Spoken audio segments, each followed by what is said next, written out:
రూప నాతో రాకుండా వెనకడుగు వేయడానికి కారణమైన ఆ కృష్ణ ఇప్పుడు ఆ శివరామకృష్ణ ఇంట్లో లేదమ్మా, రోడ్డున పడింది. ఇప్పుడు ఈ విషయం నారాయణకి తెలిస్తే అసలే వాడిది సున్నితమైన మనసు.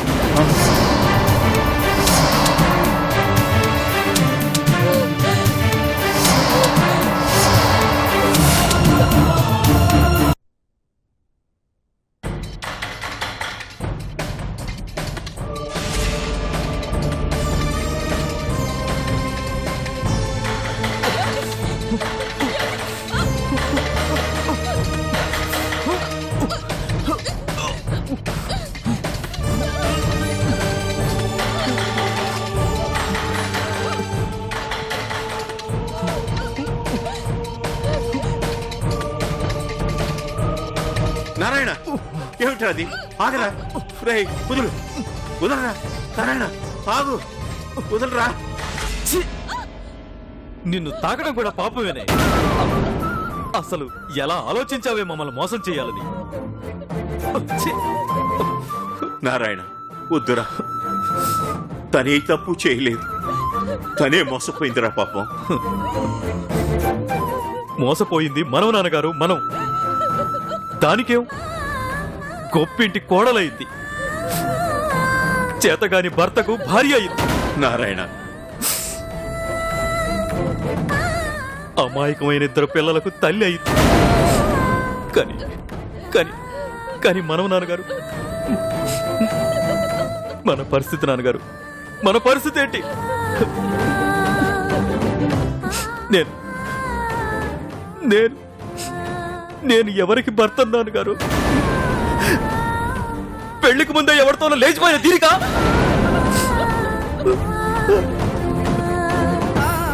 మీరెవరికి మామగారు నాన్నగారు?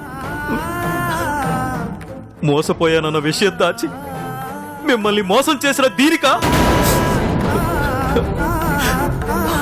నారాయణ అది కాదురా. దయచేసి మీరేం చెప్పొద్దు నాన్నగారు, మీరేం చెప్పొద్దు. ఇక చాలు.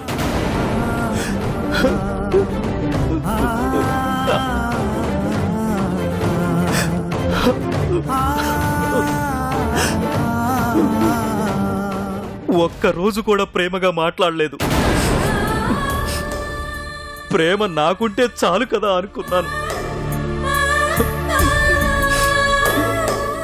ఏ రోజు భర్తగా నాకు విలువివ్వలేదు నాన్నగారు. నా భార్యే కదా అని సరిపెట్టుకున్నాను. డబ్బు పిచ్చిదనుకుని ఈ రోజు కాకపోయినా రేపైనా తెలుసుకుంటుందిలే అనుకున్నాను. కానీ నాన్నగారు నన్ను పిచ్చివాడిని చేసి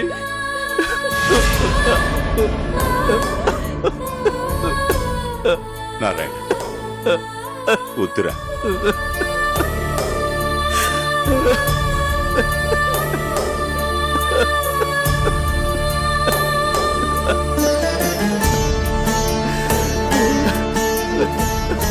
నారాయణ వద్దురా.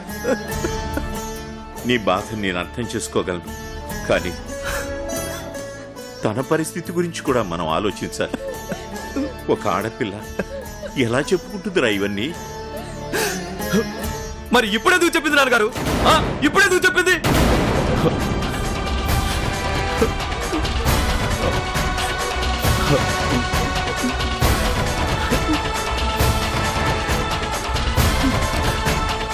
కృష్ణ అన్యాయంగా ఇంట్లోంచి వెళ్ళగొట్టబడిందనేగా. ఏదో జరిగిపోయిందిలేరా. మరి నేను అన్యాయం అయిపోతున్నానని ఆలోచన దానికి రాలేదే ఎందుకు?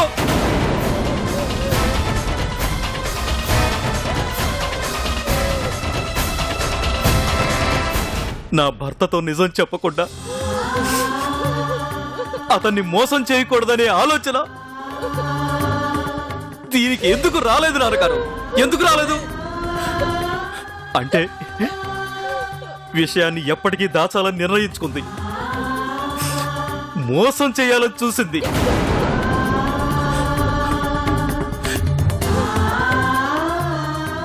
ద్వేషాన్ని కూడా భరించాను నాన్నగారు. కానీ కానీ మోసాన్ని భరించలేను నాన్నగారు, నారాయణ భరించలేను. నాన్నగారు, దీన్ని ఎంతగా నమ్మానో తెలుసా? నా ప్రాణంగా భావించాను. నారాయణ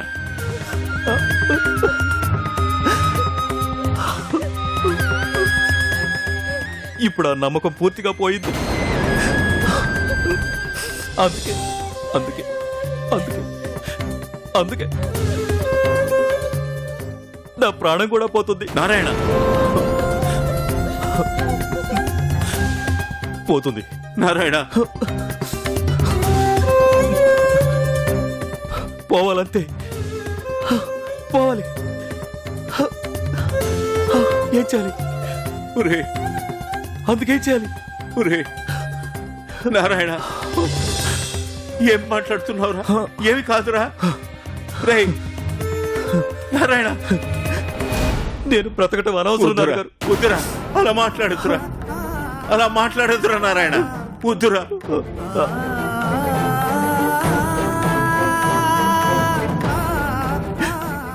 నారాయణ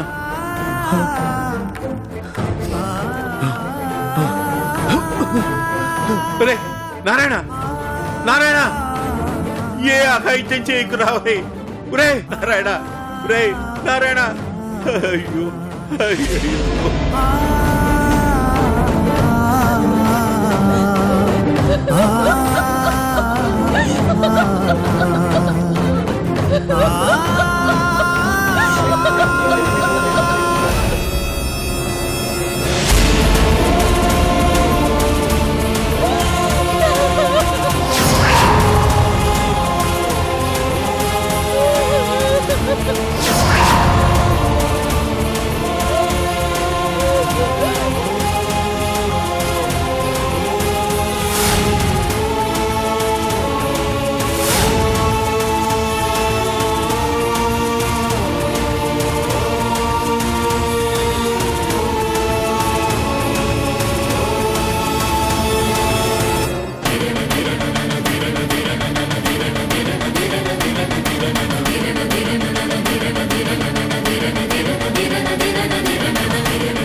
ఏమిట్రా ఇది?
నిన్ను తాగడం కూడా అసహ్యమేనే.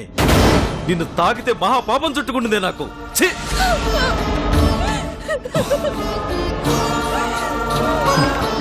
ఒరేయ్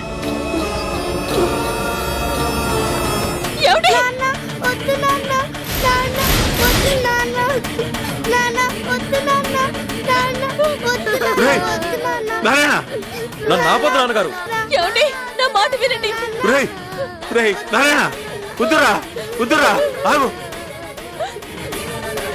ఒరేయ్, నారాయణ ఎందుకురా? ఏమిట్రా ఇది? నన్ను ఆపొద్దు నాన్నగారు, రావద్దు నా దగ్గరికి, నా దగ్గరికి రావద్దు ప్లీజ్. ఏమండి ఏమండి వద్దండి ఛీ! వద్దండి ఒరేయ్, ఒరేయ్, ఏమిట్రా ఈ ఘోరం? నారాయణ ఛీ! ఛీ! నన్ను అంటుకోవద్దు, ఛీ, వదలమ్మా. వద్దక్క, నన్ను ఆపొద్దు. వద్దురా వద్దురా వద్దురా. ఒరేయ్, ఏంటి బాబు నువ్వు చేస్తున్నది? నా వల్ల నాన్నగారికి మచ్చ రావటం నాకు ఇష్టం లేదు. మీరు రావద్దు. ఇది చేసిన మోసానికి నేను చావాల్సిందే. నా దగ్గరికి రావద్దు ఎవరు. అక్క ఎవరు రావద్దు, ఎవరు రావద్దు. నా మాట విను, నారాయణ. నారాయణ వద్దురా వద్దురా వద్దురా. నారాయణ వదినా, నేను చెప్పండి వదినా. ఏమండి? నన్ను ఛీ, నా దగ్గర రావద్దు. ఛీ! ఛీ! నారాయణ నారాయణ ఏం చేస్తున్నావు? నీకేమైనా అర్థం అవుతుందా? అక్క తెలుసు, అంతా తెలిసే చేస్తున్నాను. ఇది ఇది నన్ను మోసం చేసింది అక్క, మోసం చేసింది. అనిత గురించి నాకు బాగా తెలుసు. అనిత ఎలాంటి తప్పు చేస్తుండు, నువ్వే పొరపాటు పడ్డావురా. అయ్యో అక్క, దీన్ని నమ్మద్దు. ఎన్నాళ్ళు నేను అదే అనుకున్నా. అక్క దీన్ని నమ్మద్దు. నారాయణ నా మాట వినరా? నారాయణ ఇది నన్ను మోసం చేసింది అక్క. నాన్నగారు మీరేనా చెప్పండి నాన్నగారు. నారాయణ ఏమిట్రా ఇది? విను నారాయణ, ఒక్కసారి విను. మావి గారు మీరేనా చెప్పండి.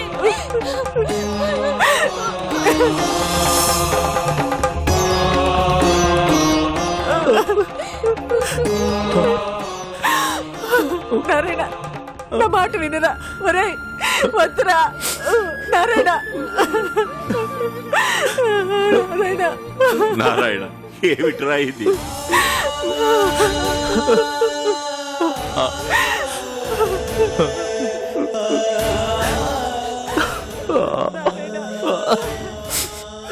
నాన్నగారు, నేను బ్రతికున్నానంటే మీకు మచ్చ తెచ్చినట్టే. వద్దు నాన్నగారు, నేను చావడమే కరెక్ట్. అది కాదురా. ఎవరు నన్ను ఆపొద్దు, ఆపొద్దు. నారాయణ నారాయణ అలా మాట్లాడుకురా. ఏయ్! ఛీ! నారాయణ నారాయణ నారాయణ వద్దురా వద్దురా. నారాయణ వద్దురా, నా మాట వినరా? నారాయణ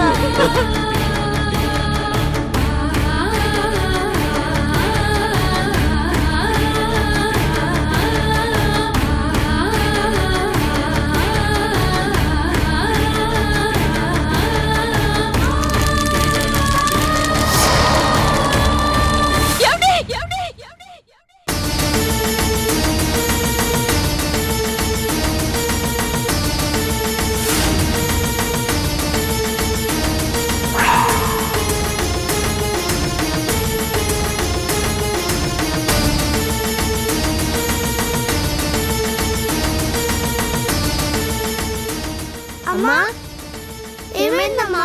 అనిత, ఏమైంది అలా అరిచావు? అనిత ఏమైందమ్మా? ఏమైందని? ఏదన్నా పేడకలు వచ్చిందా?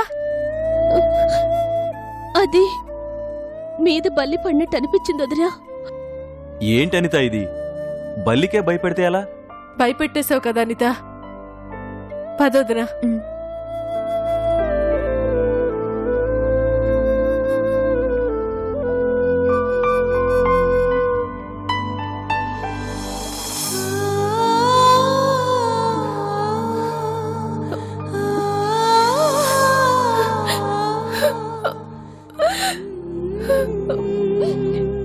ఏమైందమ్మా? ఏం లేదమ్మా, ఏం లేదు. పిల్లలు, మీరెళ్ళి చదువుకోండి. అలాగే డాడీ.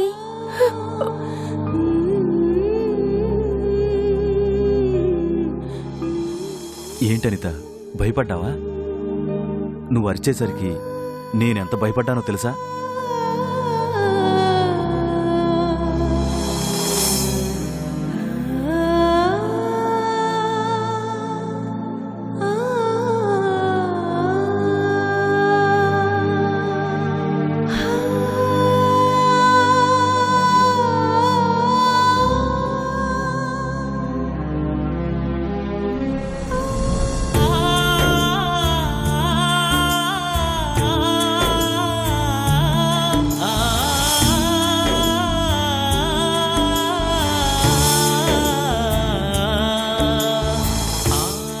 ఇప్పుడేం చేయాలి?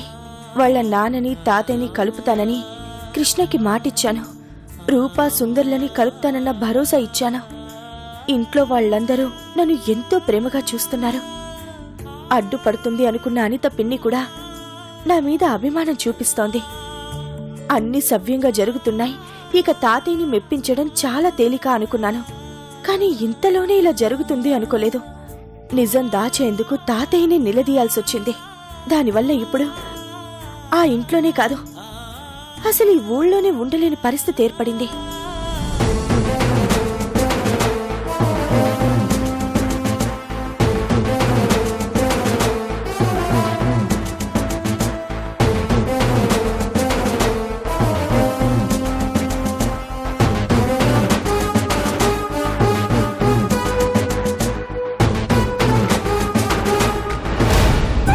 ఇచ్చిన మాట నిలబెట్టుకోవాలంటే ఈ ఊళ్ళోనే ఉండి తీరాలి. కానీ ఎక్కడా?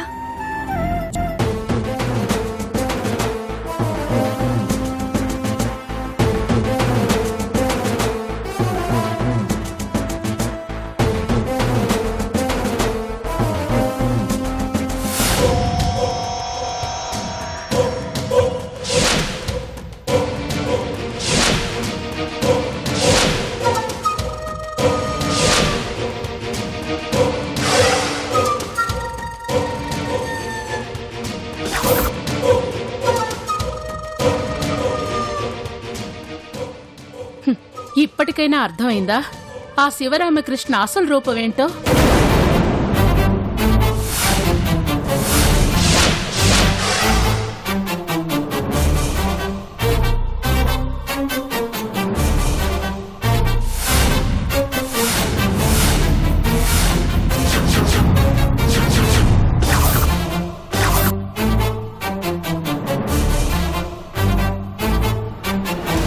తన పెద్దరికాన్ని నిలబెట్టుకోవడం కోసం మాలాంటి పేదవాళ్ల జీవితాలతో ఆడుకోవడం అతనికి అలవాటే.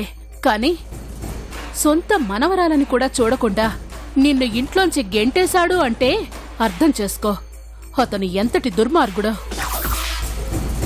నా విషయంలో మీ తాత తప్పులేదని వాదించావు కదా, మరిప్పుడు నీ విషయంలో అతను చేసింది న్యాయమేనంటావా?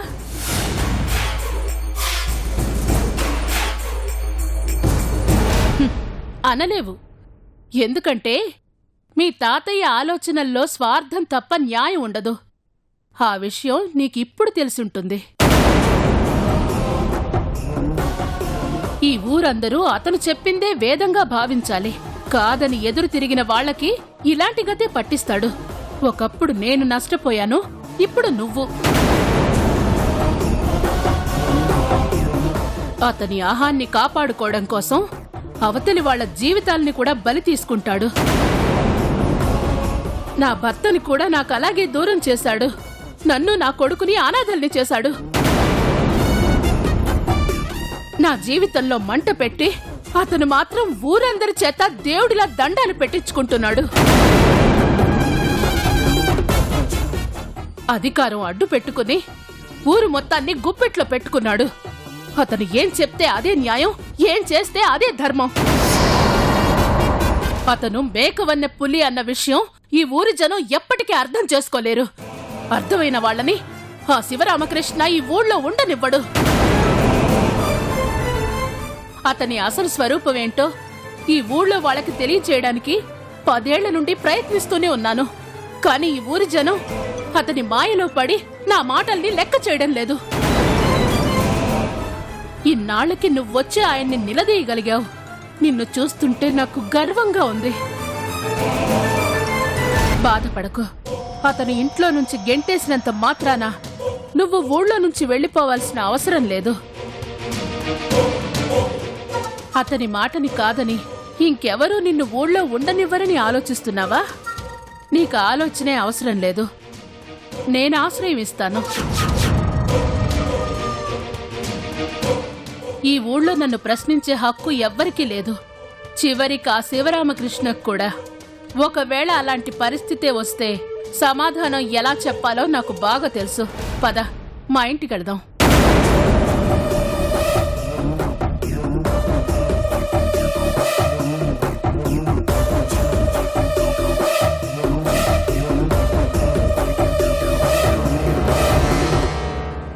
ఆలోచిస్తున్నావా? మీ నాన్నని ఆ శివరామకృష్ణని కలపాలన్న ఆశతో నువ్వు ఈ ఊరొచ్చావు. రాగానే రచ్చబండలో ఆయన తీర్పులోని లోపం ఎత్తి చూపావు. ఆయనకిష్టం లేకపోయినా ఆయన్నే ఎదిరించి ధైర్యంగా ఆ ఇంట్లో అడుగు పెట్టావు. అందుకే అవన్నీ మనసులో పెట్టుకుని ఆయన నీ మీద ద్వేషం పెంచుకున్నాడు. దానికి మీ నాన్న ఎప్పుడో అతన్ని కాదని వెళ్లిపోయిన విషయం అతనికి అవకాశంగా దొరికింది.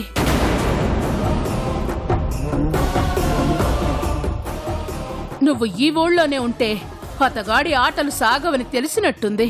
అందుకే నీ సమస్యని తనకి అనుకూలంగా మలుచుకుని ఊరందరి ముందు నిన్ను తప్పు పట్టి ఈ ఊళ్ళో నుంచి పంపించేయాలని చూశాడు.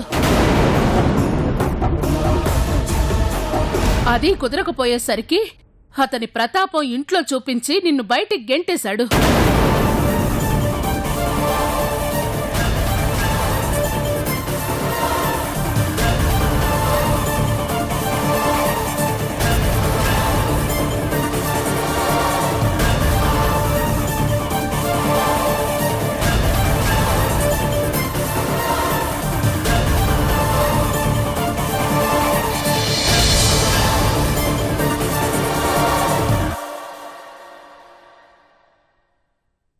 నాతో చేతులు కలుపు.